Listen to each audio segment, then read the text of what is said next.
Baik, bismillahirrahmanirrahim. Assalamualaikum warahmatullahi wabarakatuh. Perkenalkan, nama saya Muhammad Rangga Iswara dengan NIM 25762310006. Baik, untuk mempersingkat waktu, saya di sini untuk memaparkan suatu materi Rasam Utsmani yang berjudul Anatomi Hazaf. Itu suatu pembuangan panduan visual membuang huruf dalam Rasam Utsmani, memetakan kaidah penghapusan alif, ya, waw, lam, dan nun berdasarkan kesepakatan ulama. Baik, lanjut. Di sini memiliki 3 poin, yaitu 3 pilar tujuan hazaf, itu pembuangan huruf. Yang pertama ada namanya hazaf isyarah atau isyarat, yang kedua ada namanya hazaf iktisar, dan yang ketiga ada namanya hazaf iktisar.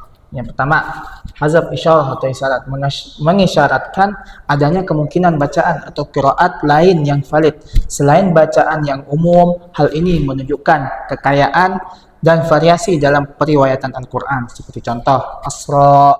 Di sini penulisan tanpa alif hazaf memungkinkan kata ini dibaca sebagai asra atau tawanan atau usra, para tawanan, mengakomodasi kedua qiraat yang berbeda. Terus yang kedua ada namanya hazaf ikhtisar, itu meringkas. Di sini dia tuh bertujuan untuk meringkas dan mengefisiensikan penulisan, khususnya pada kata-kata yang sering muncul atau memiliki bentuk jamak yang berulang dalam Al-Quran, seperti contoh as-salihin.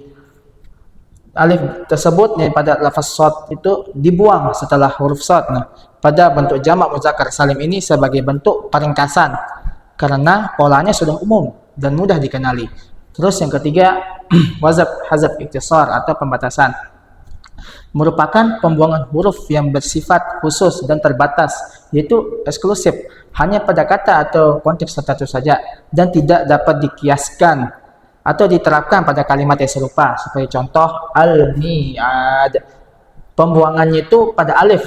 Pada kata ini hanya terjadi secara khusus dalam surah Al-Anfal ayat 42 dan tidak berlaku pada kemunculan kata yang sama di ayat atau di surah lain. Terus ada peta anatomi hazaf, 5 huruf yang dibuang. Di sini saya membuatnya sebagai peta konsep, yaitu pertama ada alif. Alif pengertiannya itu pembuangan huruf alif dari tulisan meskipun tetap dibaca panjang. Ini adalah jenis hazaf yang paling umum. Seperti contoh as-salihin, seperti contoh yang tadi, alifnya tersebut dibuang setelah shad. Dia itu aturannya itu terbanyak, bentuk jamak, wazan khusus, dan nama asing. Terus yang kedua ada namanya ya. Ya tersebut pembuangan huruf ya di akhir kata atau di tengah kata dalam kondisi tertentu. Seperti contoh yuhyi, ya tersebut ya itu dibuang di akhir yang ya tersebut. Dia itu fokusnya pada ya itu ada itu asliyah atau akar kata dan ya zaidah atau ya tambahan. Terus yang ketiga ada namanya waw.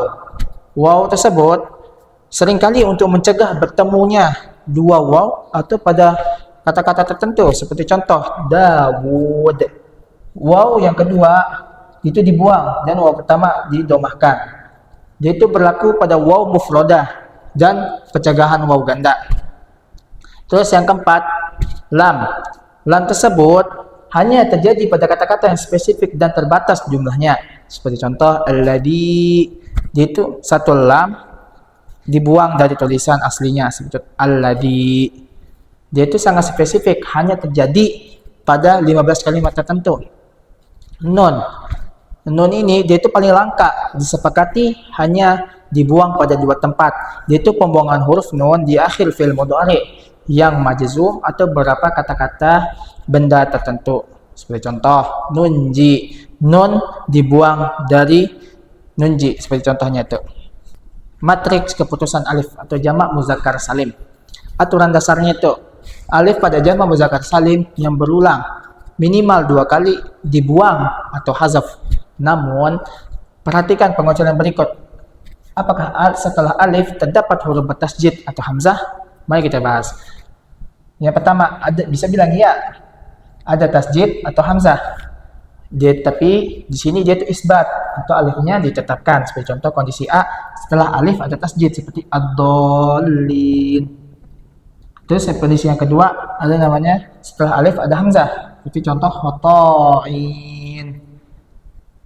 Terus yang jawaban yang kedua bisa juga tidak. tapi dia itu hazaf atau alifnya dibuang.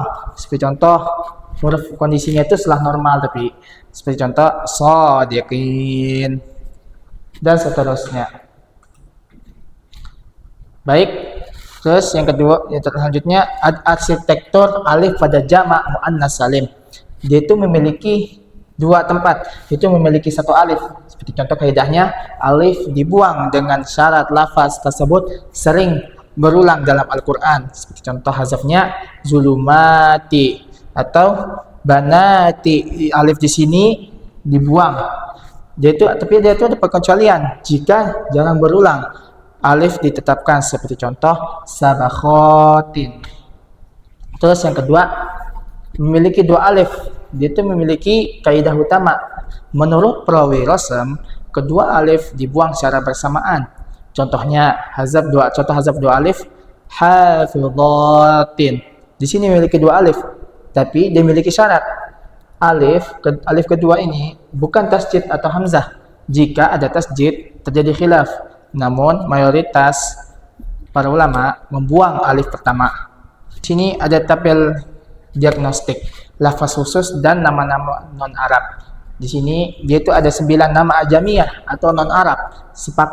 Para ulama sepakat alif dibuang pada 9 nama nabi berikut. Seperti contoh Ishaq, Ismail, Ibrahim, Luqman dan seterusnya. Terus yang ini 10 lafaz sepakat isbat atau alif tetap. 10 lafaz yang disepakati atau disepakati isbat atau memakai alif dimanapun berada tempatnya. An-nar, hisab, al-fujjar, al-adab, al-bayan dan seterusnya. Di beberapa lafaz, dua ulama besar Rasam Utsmani memiliki pandangan berbeda mengenai penetapan atau isbat atau pembuangan atau hazaf alif. Lafaz seperti contohnya basiqatin, posisi surahnya di surah Qaf, alif pertama.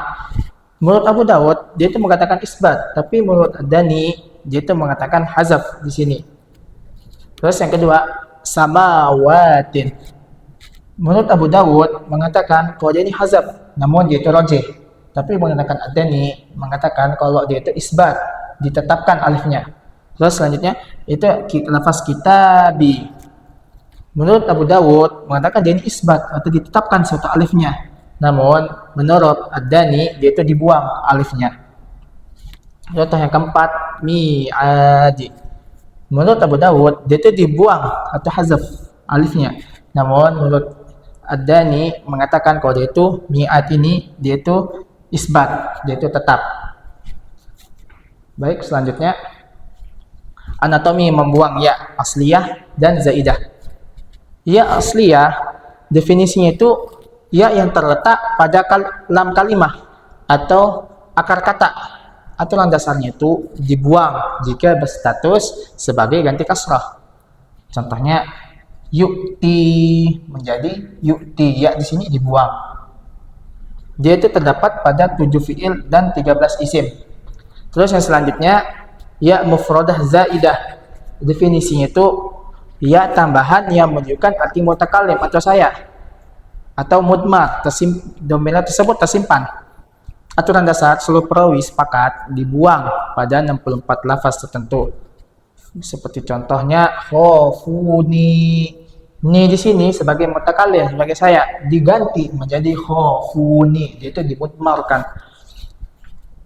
Secara lafaz berarti takutlah padaku. Namun ya tersebut dibuang secara rasamnya. Rasam Utsmani cenderung menghindari penulisan dua huruf ya atau waw yang berdampingan dalam satu kalimat. Salah satunya akan dibuang. Prinsip anti duplikasi atau duplikat.